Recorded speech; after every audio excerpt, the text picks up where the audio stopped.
은혜 또 그런 하나님의 은총 이렇게 비는 이유는 그렇게 그 하나님의 은혜 은총 아니면 살 수 없는 세상이기 때문에 그렇습니다. 여러분에게 이런 하나님의 은혜와 사랑이 충만하시기를 주님의 이름으로 축원합니다. 이 세상은 참 걱정거리가 많죠. 살면서 걱정거리가 참 많습니다. 우리가 늘 접하는 매스미디어를 보면 늘 모두 걱정투성이의 이야기를 우리에게 들려줍니다. 그럴 수밖에 없는 것이 모두가 다 미래가 밝지 못하다라는 것 때문에 그렇습니다. 미래를 분석한 글을 보면 보통 4가지 원인을 꼽아요. 세상이 참 갈수록 힘들어지겠다, 어려워지겠다라고 얘기할 때 원인 4가지가 있는데, 첫째는 인구 증가입니다. 급속도로 늘어나는 증가는 인구 증가. 이것이 우리가 가지고 있는 첫째 문제이고, 두 번째는 그 자원 문제예요. 인구가 늘어나는 만큼 자원은 고갈되어져 가게 마련이기 때문에 자원이 많이 모자라고 있다. 점점 가면 갈수록 자원은 모자랄 것이다 라는 것입니다. 세 번째는 세계화라는 것입니다. 왜 세계화를 꼽느냐 하면, 옛날에는 위국 나라가 어렵든 먼 나라가 무슨 일이 벌어지든 큰 문제가 없는데, 지금은 세계화가 이루어져 있어서 다 가시권 안에 있어요.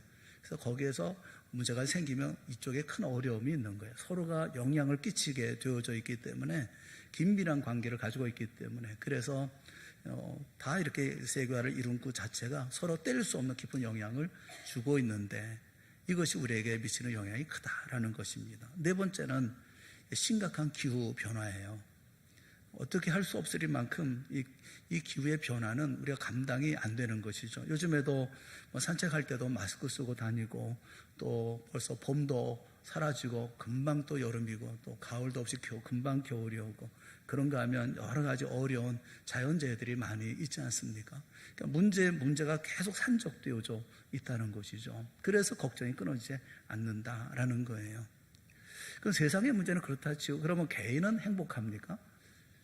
우리 자신 인생의 삶을 살아가는 우리의 삶은 괜찮습니까?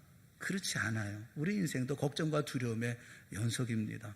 우리가 살고 있는 세상에 대한 환멸, 그리고 또 이 땅의 삶을 살아가면서 피곤한 삶을 살아가는 이런 모든 것들을 우리 모두 다 겪죠. 그런 부분에 대해서 걱정하고 또 두려워하고 또 힘들어하는 많은 분들의 토로가 있어요. 개인의 삶도 쉽지 않아요. 가정은 괜찮습니까?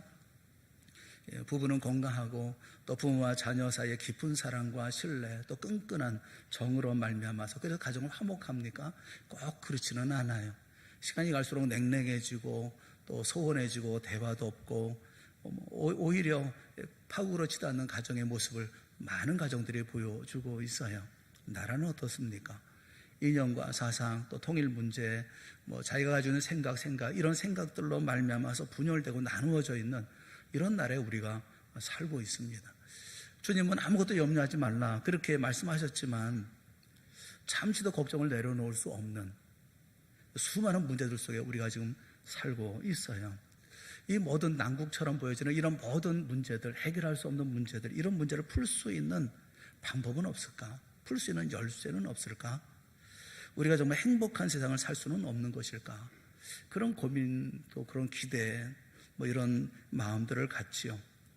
오늘 본문에 있는 말씀을 보면 정말 별천지에 대해서 우리에게 말씀을 하고 계십니다. 특별한 세상에 대해서 우리에게 말씀해 주고 계세요. 그것이 6절부터 9절에 있는 말씀이에요. 6절부터 9절에 있는 말씀 한번 우리 같이 읽어보겠습니다. 같이 시작.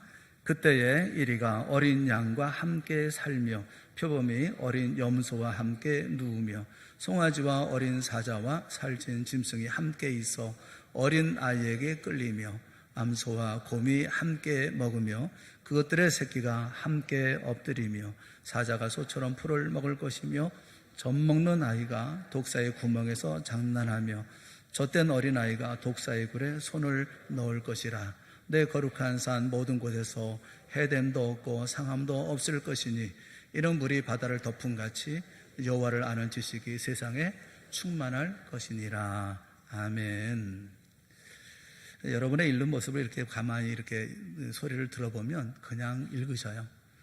이거 보면서 이런 세상이 이루어져, 너무 행복해, 너무 즐거워, 그런 마음이 아니라 말씀이 이런 말씀이 있네, 그래 뭐 늘 있는 그런 얘기, 파라다이스 낙원에 대한 말씀이긴 한데, 이런 세상에 살고는 싶지만 이런 나라가 이루어질 수가 있을까 하는 의구심, 이런 의심이 우리에게 있죠. 예수님이 탄생하기 700년 전에 이사야 선지자가 앞으로 나타날 하나님의 나라를 바라보면서 이렇게 아름다운 하나님의 나라를 예언하고 있습니다. 해됨도 없고 상함도 없는 거룩한 나라, 전혀 상처를 입히지도 않고 또 상처를 받지도 않으며 누구든지 사랑하고 평화를 이룰 수 있는 이런 나라, 이런 세상은 언제 올까요? 이런 세상은 오기는 오는 걸까요? 어쩌면 예수님 재림하고 난 다음에 세상을 말씀하고 있는 것은 아닐까요? 아니면 우리가 세상 떠나고 난 다음에 천국의 모습이 이렇다는 것을 말씀하고 있는 것은 아닐까요? 우리가 살고 있는 세상이 어떻습니까? 그 J.B. 빌립스라고 하는 분이 예수님의 팔복을 이렇게 흉내내서 세상을 야유한 그런 글이 있어요. 이런 내용이에요. 야신가는 복이 있나니 저희가 출세할 것이요, 억센 자는 복이 있나니 저희가 다치지 아니할 것이요, 불평분자는 복이 있나니 저희가 자기 원대로 할 것이요. 들어보면 세상이 그런 것 같아요. 야신만만한 사람, 남을 짓밟고 일어서서 자기 꿈을 이루겠다고 밤낮 없이 쉬지 않고 달려가는 이런 사람들은 뭔가 해냅니다. 그게 세상이죠. 남에게 조금이라도 해가 되지 않도록 또 항상 걱정하고 근심하고 자기보다 남을 먼저 생각하는 그런 사람에 대해서는 세상이 이런 사람을 소심한 사람, 능력 없는 사람, 또 우습게 생각을 하죠. 세상에서 출세하지 못하는 그런 사람들로 치부하죠. 이게 세상 아닙니까? 세상에서는 억센 자가 복이 있어요. 그런 사람은 다치지를 않아요. 사업을 해도 그렇고 정계에 나가도 그렇습니다. 잔인할 만큼 억센 사람만 세상에는 살아남습니다. 이런 사람 때문에 얼마나 많은 사람들이 다치고 피해를 봅니까? 어쩌면 이 억센 사람들의 역사가 인류 역사가 아닌가 하는 생각이 들기도 해요. 이런 세상인데 오늘 우리가 읽었던 이 말씀처럼 이 세상이 이루어질 수가 있을까? 이건 그냥 이상향이거나 그냥 우리가 생각하고 소망하고 그런 세상이 있었으면 좋겠다 라는 어떤 바람을 기록한 것은 아닐까? 근데 그렇지는 않아요. 하나님의 말씀 아닙니까? 하나님의 말씀이니 이 말씀이 우리에게 주시는 교훈이 있고 또 이 말씀이 우리에게 주시는 경고가 있고 또 이 말씀이 우리에게 주시는 이루어야 할 소망이 있는 거죠.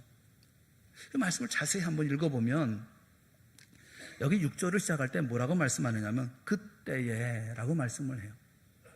그때, 언제를 말씀하고 있을까요? 그때 이런 세상이 이루어진다는 거예요. 그때에 이런 세상이 이루어진다라는 것입니다. 어떤 때를 말씀하고 있는 것입니까? 우리가 생각할 때 전혀 오지 않는 세상, 또 이루어질 수 없는 세상, 우리 현세에서는 되지 않는 세상 생각을 할 수가 있는데 그때라고 말씀하면 그때는 언제입니까? 1절 말씀을 보죠. 그때는 앞에 나오는 말씀이 그때를 지칭하고 있죠. 1절 말씀 우리 다 같이 한번 읽어보겠습니다. 시작. 이새의 줄기에서 한 싹이 나며 그 뿌리에서 한 가지가 나서 결실할 것이요. 그때에. 이새의 줄기에서 한 싹이 나고 그 뿌리에서 한 가지가 나서 결실할 그때에. 10절 말씀을 보겠습니다. 10절 말씀 같이 말씀하고 있죠. 다 같이 시작. 그날에 이새의 뿌리에서 한 싹이 나서 만민의 기초로 설 것이요 열방이 그에게로 돌아오리니 그가 거한 곳이 영화로우리라. 그날 이새의 줄기에서 한 싹이 나고 그 뿌리에서 한 가지가 나서 결실할 그때에 해됨도 없고 상함도 없는 나라가 시작된다는 거예요. 이루어진다는 거예요. 이새의 줄기에서 난 싹, 뿌리에서 그 한 가지가 나서 결실한 이것은 다 같은 말이죠. 하나를 말을 해요. 무엇을 말하는 것입니까? 두 말이 필요 없어요. 예수 그리스도의 이 땅에 오심에 대해서 말씀하고 있어요. 우리 주님에 대해서 말씀합니다.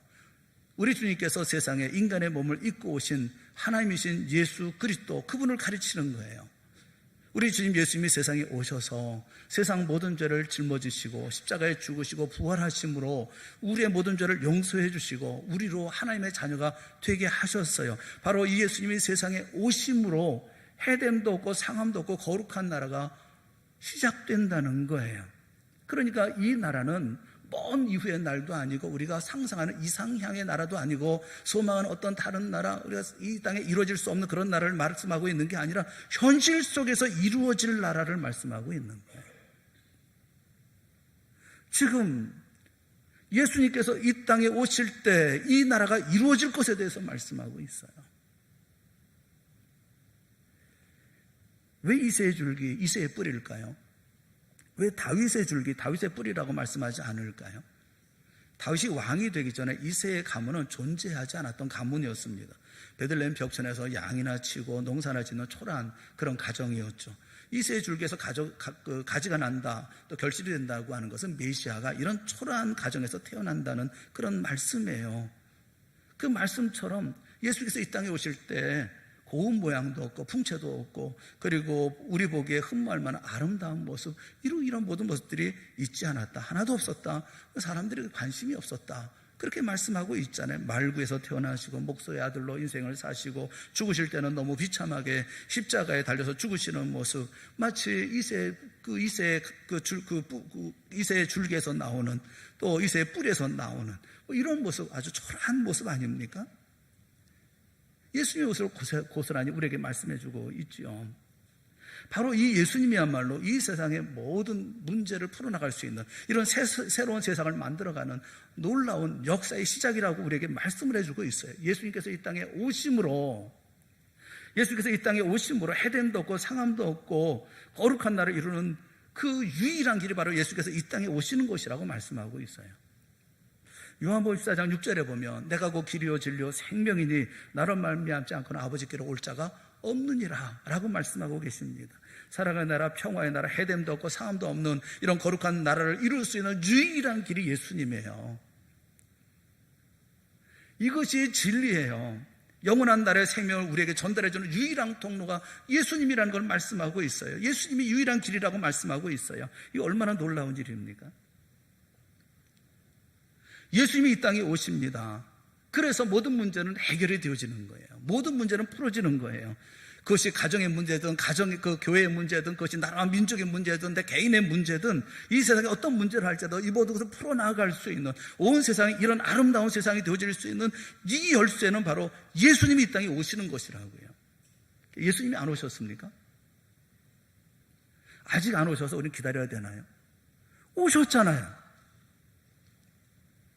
궁금한 것이, 그러면 예수님이 오셨는데 왜 이 나라가 이루어지지 않냐는 거예요. 예수님이 오셨는데 그러면 이런 세상이 이루어져야죠. 왜 안 이루어집니까? 얼마나 더 기다려야 되나요? 생각해 봅시다. 그러면 왜 안 이루어지고 있는지를 생각해 봅시다. 예수께서 이 땅에 오셔서 하실 일이 뭡니까? 예수께서 이 땅에 오셔서 하셨던 일이, 그 일이 어떤 무슨 그 나라를 정복하거나 혁명을 일으키거나 사회개혁을 일으키거나 한 그런 일이었냐고요. 이런 나라를 만들기 위해서 예수님께서 무슨 사역을 하셨냐고요. 이런 세상 만들기 위해서 죄 지은 사람들은 징벌하고 악한 사람들은 없애고 좋은 사람만 남겨두고 이렇게 하나님께서 주님께서 이런 일을 하셨냐고요. 그렇지 않아요. 주님께서 하신 일은 구원사역이에요. 십자가에 죽으셔서 우리를 구원해 주신 거예요. 그것이 주님이 하신 유일한 일이에요. 사회를 개혁하는 것도 아니고 이 세상을 구제하거나 사회를 어떤 조직을 바꿔 놓거나 만들어 놓은 것이 아니라 우리를 구원하셨던 이런 일이라고요. 그래서 우리가 예수를 믿게 됨으로 말미암아, 그래서 예수 믿는 사람이 되어져서 우리가 변화되는 거라고요. 주님이 하시는 일은 우리의 변화예요. 우리가 구원받은 백성으로서, 그래서 하나님을 섬기는 사람으로서 온전한 믿음의 삶을 살아갈 수 있도록 주께서 십자가에 죽으심으로 구원받은 삶을 살게 하신 것 아닙니까?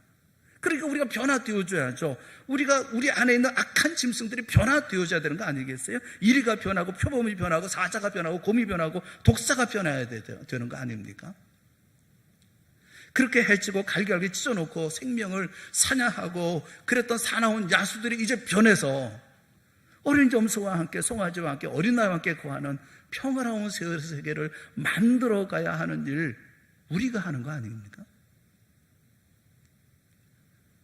이 짐승들을 여기 본문에 말씀하고 있는 이 짐승들은 예수님을 모르고 하나님을 모르는 사람들의 근본적인 본성, 그것을 우리가 말하고 있죠. 누가 일입니까? 누가 독사입니까? 하나님 믿기 전에 우리죠. 우리가 그랬잖아요. 표범이 누굽니까? 바로 내가 표범이었죠. 하나님을 모르는 인간의 본성은 다 짐승이에요. 그 라틴어 가운데 그런 말이 있어요. 호모 호미니 루푸스라는 말이 있어요. 호모 호미니 루푸스. 이 말은 인간은 인간에게 일이다는 거예요. 인간은 인간에게 짐승이라는 말이에요. 사람과 사람이 같이 있지만 사람이 같이 이렇게 상대할 때 서로에게 짐승이라는 겁니다. 일이라는 말이에요. 서로 찢고 해치고 물고 뜯고 상처를 주는 것이 인간이라는 그런 존재라는 거예요. 1년에 독사에게 물려 죽는 사람이 전 세계적으로 통계를 보니까 3만 명 내지 4만 명 정도가 독사에 물려 죽는다고 그래요. 독사에 물려 죽는 사람이 1년에 전 세계에서 이 정도의 사람이라고 하면 독사 같은 인간에게 물려 죽는 사람은 얼마나 될까요? 몇십만 명이나 될까요? 몇백만 명이나 될까요? 그 짐승 가운데 가장 길들이기 어려운 짐승이 사자라고 그래요. 사자는 길들여지지가 않는다고 그래요. 사자를 조련하는 조련사의 글이 있습니다. 그분이 글을 이렇게 썼어요. 세상에 길들일 수 없는 짐승을 들려면 나는 사자를 꼽겠다. 오늘은 말을 잘 듣는 것처럼 온순하게 보이지만 내일 그놈이 어떤 야수로 돌변할지 예측할 수 없는 것이 사자다. 오늘은 아가리를 벌리고 그 입에 소를 집어넣고 장난을 해도 가만히 있지만 내일 가슴에 울분이 일어나면 언제 내 사자를 갈갈기 찢어놓을지 모르는 것이 사자라는 놈이다. 사자를 가까이 해서는 안 된다. 그렇게 얘기했어요. 그런데 이런 사자가 변해서 어린 양과 함께 살지 짐승과 함께 풀을 뜯으면서 이 산과 저 산을 달리는 아름다운 파라다이스가 이런 낙원이 이루어진다는 거예요. 결국 무엇이겠어요? 사자같이 악한 사람이 변해서 드디어 서로 해치는 일이 없는 복된 나라가 임한다는 거 아니겠습니까? 언제요? 메시아신 예수 그리스도가 오시면 그렇게 된다는 거예요. 예수님께서 이 땅에 오시면 구원받은 예수 믿는 우리가 변화되어져 그와 같은 삶의 자리 가운데 나가게 된다는 것을 말씀해 주고 있잖아요. 사랑하는 여러분, 부부가 아무리 성격이 달라도요 3, 40년 살다 보면요 비슷해져요. 남편은 아내 비슷해지고요, 아내는 남편 비슷해지고요, 심지어는 생긴 것도 비슷해져요. 그죠? 아니라고 생각하는 분들은 좀 회개할 필요가 있어요. 비슷해져야 돼요. 식성도 비슷해지고 다 비슷해져야 맞는 거예요. 그거 남편하고 보면 생긴 것도 비슷해지고 성격도 비슷해지고 그러잖아요. 여러분, 예수님 언제 만나셨어요? 예수님 만나고 예수님 가까이 하고 예수님 말씀을 듣고 예수님과 동행하고 예수님을 늘 그리고 그러다 보면 나도 모르게 내 안에 있는 짐승의 근성이 점점 뿌리채 뽑히고 하나님의 아름다운 본성이 나의 모든 것을 지배하게 되어지는 것입니다. 그래서 칼빈은 그런 얘기를 했어요. 당신이 진짜 크리스찬인지 아닌지를 테스트해보고 싶으냐? 그렇다면 당신의 마음속에 남을 해치고자 하는 마음이 하나도 없다면 비로소 당신은 크리스찬이다 라고 얘기를 했어요. 우리가 예수 믿는 사람입니까? 그런데 우리 마음에 아직도 짐승이 도사리고 있나요? 우리 마음속에 이리가 살고 있고 우리 마음속에 독사가 살고 있고 우리 마음속에 표범이 살고 있고 사자가 으르렁거리고 살고 있나요? 여러분, 문제의 열쇠는 바로 예수 그리스도이고 주님께서 이 땅에 오시면 이런 나라가 이루어질 것이라고 분명히 말씀하고 있으니 이런 나라가 이루어질 거예요. 그런데 문제가 뭡니까? 변해야 될 우리가 변하지 않는 게 문제가 아니에요. 기독교가 처음 로마에 소개될 당시에 로마는 그야말로 무서운 세상이었습니다. 정말 무서운 세상이었어요. 세계에서 가장 문명국가라고 불려주는 로마 민족이지만 로마 민족은 피를 즐기는 그런 사람들이었어요. 잔인한 사람들이었습니다. 예루살렘을 정복한 사람, 이렇게 멸망시킨 사람이 디도라는 사람이죠. 이 디도라고 하는 사람이 나중에 황제가 되죠. 주 70년에 예루살렘을 침공해 들어왔습니다. 완전히 몰락시켰어요. 역사책에 보면 얼마나 잔인하게 많은 사람들을 죽였는지 몰라요. 심지어 어린 아이의 발을 잡고 빙빙 돌려가지고 벽에 부딪혀서 죽게 만드는 잔인무도한 인간들이 바로 이 로마 군인들이었다고 얘기를 해요. 만삭된 부인을 군인들이 배를 갈라 죽이는 그런 무섭고 악랄한 인간들, 이런 사람들이 로마의 군인들이었다는 거예요. 예루살렘이 철저하게 망했습니다. 아비규환이 되었어요. 이렇게 공을 세운 디도가 황제가 됐습니다. 황제가 돼서 한 일 가운데 하나가 뭐냐면 원형극장을 만든 거예요. 원형극장을 만들고 2, 3만 명의 관중들이 수용할 수 있는 그런 큰 극장을 만들었어요. 그리고 거기에 검투사를 불러들였습니다. 검투사를 불러들여서 서로 싸우고 죽이고 피 흘리는 것을 보게 했어요. 그것을 보면서 노래를 부르고 박수치면서 즐기는 장소가 되게 만들었어요. 나중에 기독교가 박해를 받을 때 많은 크리스찬들이 바로 이런 그 원형 경기장 안에 들어가서 짐승들에게 던져지고 짐승이 크리스찬들을 갈갈이 찢어놓는 이런 잔인한 이런 모습들을 보면서 많은 사람들이 괴성을 지르고 즐거워하고 그리고 박수를 치던 이런 무서운 인간들이 로마 사람들이었다고요. 얼마나 잔인한 사람들입니까? 사람 피 흘리고 이런 모습을 즐거워하는 사람. 오늘날은 다를까요? 미개한 사람들, 이렇게 남들 피를 흘리고 죽어가는 모습을 보면서 어떻게 박수치고 좋아할 수가 있어 라고 얘기하지만, 여러분 오늘 우리가 살고 있는 시대는 안 그런가요? 우리가 살고 있는 시대도 밟은 사람 또 밟고 짓밟고 아주 일어서지 못하게 철저하게 짓밟고 그걸 통쾌하게 여기는 오늘 우리와 뭐가 다를 바가 있어요? 투사들이 그 운명의 날을 기다리면서 자기가 나가서 싸워야 할 그 날을 기다리면서 2달 동안 준비를 하는데 특별 메뉴가 있대요. 그들이 먹는 특별 메뉴가 있답니다. 그 특별 메뉴가 뭐냐 하면 그 즙이 많은 음식을 먹었대요. 즙이 많은 음식을 먹은 이유가 뭐냐 하면 서로 칼로 찌르고 배구할 때에 피를 많이 흘려서 사람들에게 보여주려고, 그래서 특별 메뉴를 먹었다고 그러는 거예요.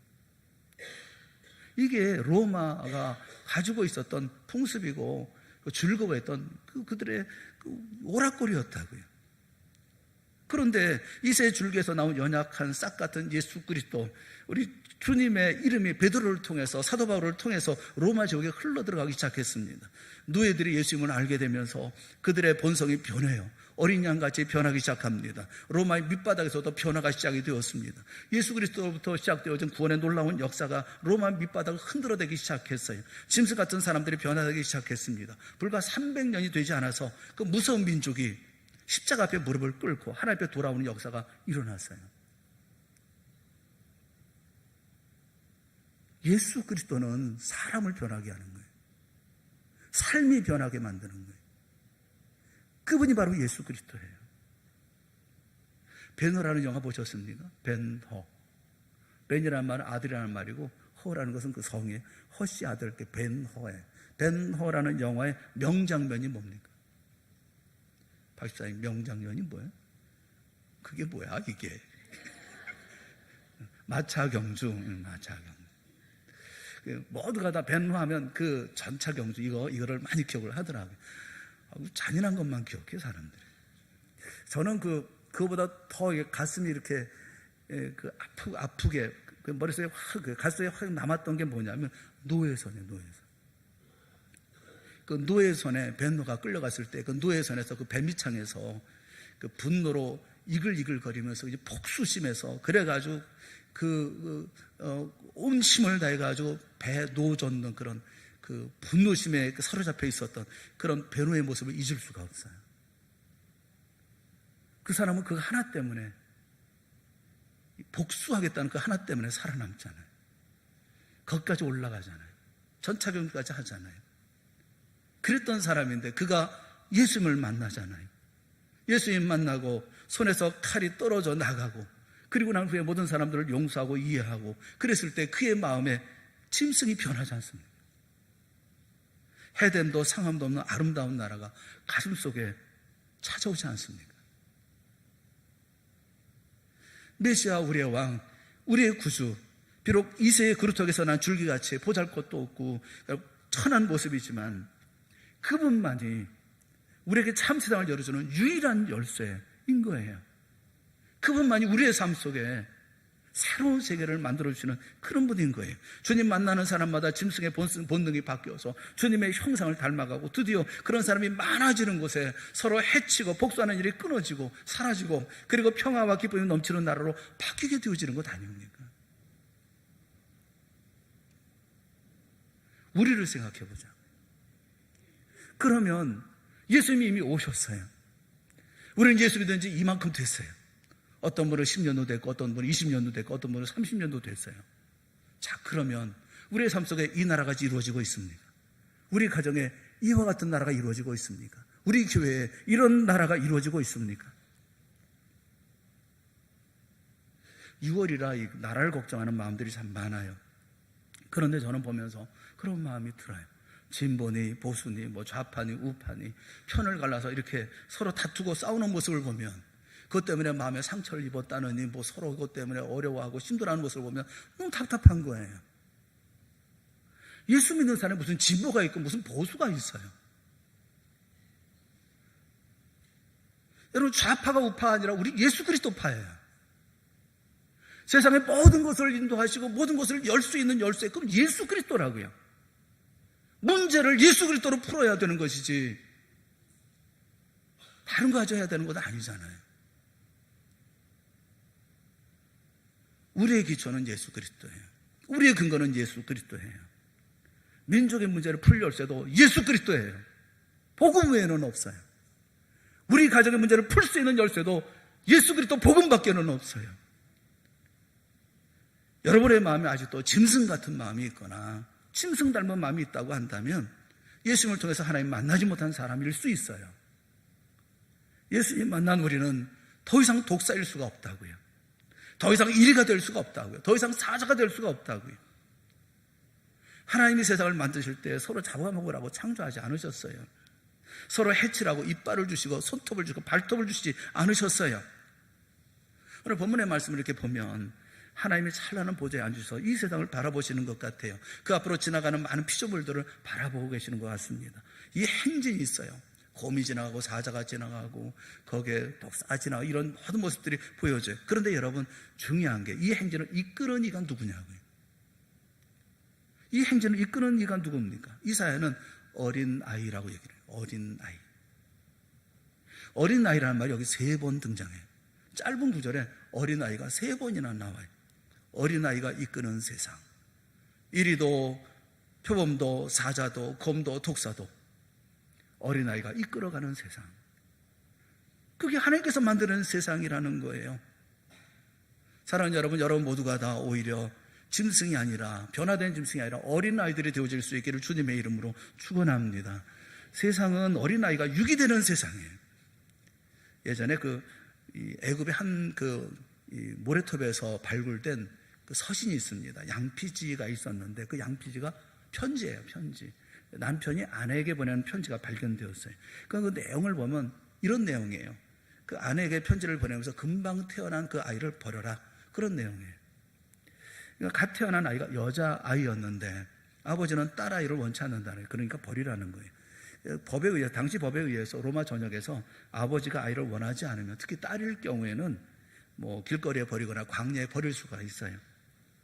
버려진 아이는 뭐 이리하게 먹히든지 뭐 짐승하게 뭐 먹히든지 아니면 비참하게 거리에서 구걸하는 적선의 자리 가운데 뭐 이렇게 수단이 되든지 하는 그런 일들이 있었어요. 세상은요, 하나님 믿고 섬기는 믿음의 사람들을 향해서 이렇게 대해요. 그런데 세상은 어떻게 변하는 줄 아십니까? 어린아이가 변화시킵니다.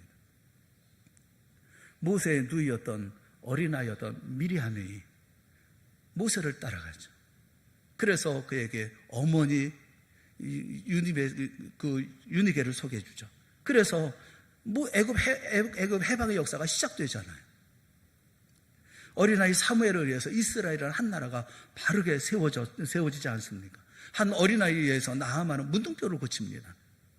예수님은 어린아이와 같이 되지 않으면 결단코 천국에 들어가지 못할 것에 대해서 말씀하고 계셔요. 어린아이가 자기를 낮추는 그 이가 천국에서 큰 자다라고 말씀하고 계셔요. 예수 그리스도 안에서 어린아이들이 되어질 수 있기를 주님의 이름으로 축원합니다. 예수 믿는 우리 때문에 세상에 해됨도 없고 상함도 없는 거룩한 나라가 오게 되어지는 놀라운 역사가 있기를 주님의 이름으로 축원합니다. 우리에게서 예수 그리스도가 사라지면 우리 가슴 없는 사람들만 남습니다. 가슴이 없는 사람들이 되어지면 세상의 풍습을 따라가는 사람들만 남게 되어지는 거예요. 그러면 짐승이 활보하는 가정이 되어지고, 짐승이 활보하는 교회가 되어지고, 짐승이 활보하는 나라가 되어지는 거예요. 예수님을 깨닫는 자가 천국을 깨닫는 자예요. 예수님을 믿는 자가 천국을 소유한 자이고, 예수를 모시는 자가 천국을 이루는 자인 거예요. 오늘 우리의 문제를 해결할 열쇠가 누굽니까? 예수 그리스도예요. 예수님께서 이 땅에 오심으로 모든 문제가 풀어지는 놀라운 역사가 있는 거예요. 그런데 주님께서 어떤 일을 하십니까? 우리를 변화시키는 거예요. 우리를 변화시켜서 이런 나라를 만들어 가시기 원하시는 거예요. 왜 안 됩니까? 우리가 안 변하기 때문에 그렇습니다. 내가 변하지 않으니까 내 가정에 이런 아름다운 가정이 이루어지지 않는 거예요. 내가 변하지 않으니까 우리 교회가 이런 아름다운 교회가 되지 않는 거예요. 내가 변화되지 않으니까 이 나라 이 민족이 하나님 앞에 아름다운 나라가 되지 않는 거예요. 내 속에 짐승 한 마리씩 다 있기 때문에, 변화되지 않기 때문에, 어린아이 같이 되지 않기 때문에 이런 역사가 있는 거 아니에요. 주님은 오셨어요. 누가 움직여야 되겠어요? 우리가 움직여야 해요. 내가 변해야죠. 내가. 우리가 변하면, 짐승이 변하면, 어린아이 같은 아이가 되어지면, 그래서 주님 앞에서 아름다운 믿음의 삶을 살아가면 주님께서는 이 땅에 이 나라를 이루어주실 줄로 믿습니다. 우리 가정에 이런 놀라운 역사가 이루어지게 되어질 줄로 믿습니다. 이리가 어린아이와 함께 살며 표범이 어린 염소와 함께 누우며 송아지와 어린 사자와 살찌짐승이 함께 있고 어린아이에게 끌리며 암소와 곰이 함께 먹으며 그들의 새끼가 함께 엎드리고 사자가 소처럼 풀을 먹을 것이며 젖 먹는 아이가 독사의 구멍에서 장난하며 젖된 어린아이가 독사의 굴에 손을 넣는 세상, 그 세상이 여러분의 가정이 되고 우리 교회가 되어지고 이 나라 이 민족이 되어질 수 있기를 주님의 이름으로 축원합니다. 이 일을 이루십시오. 이 일을 감당하십시오. 6월 우리 나라와 민족을 생각하는 날인데 정치 세력보다 예수님의 사람으로 마땅히 내가 해야 할 일이 무엇인지를 오늘 생각하고 주 역사 만들어가는 우리가 되어져야 할 줄로 믿습니다. 여러분의 가정에 주님께서 말씀하신 이 역사가 비록 부분적이라 할지라도 이루어지는 놀라운 역사의 시작이 오늘 시작되어질 수 있기를 주님의 이름으로 축원합니다. 기도하겠습니다. 사랑의 하나님 아버지, 우리에게 은혜를 베풀어 주시옵소서. 우리의 모자람과 우리의 부족함을 용서하여 주시옵시고 우리의 게으름과 나태함을 용서하여 주시옵소서. 구원받은 백성으로 마땅히 살아야 할 삶을 우리가 살지 못했습니다. 목사가 살지 못했습니다. 우리 사랑하는 성도들이 함께하지 못했습니다. 주님이여, 우리가 변하게 하여 주시옵소서. 우리 가정에 주님 약속하신 이 나라가 임하게 하여 주시옵소서. 우리의 삶 속에 이와 같은 역사가 우리가 거하는 어떤 곳이든지 이런 나라의 역사가 시작되어질 수 있도록 주여 은혜 베풀어 주시옵소서. 도와주시고 우리와 함께하여 주시옵시고 깨닫게 하여 주시옵시고 용기 내게 하여 주시옵시고 이 놀라운 주님의 역사에 동참해 나가는 귀한 동산의 모든 성도들이 되어질 수 있도록 이 시간 큰 은혜 베풀어 주시옵소서. 예수님의 이름으로 기도드리옵나이다. 아멘.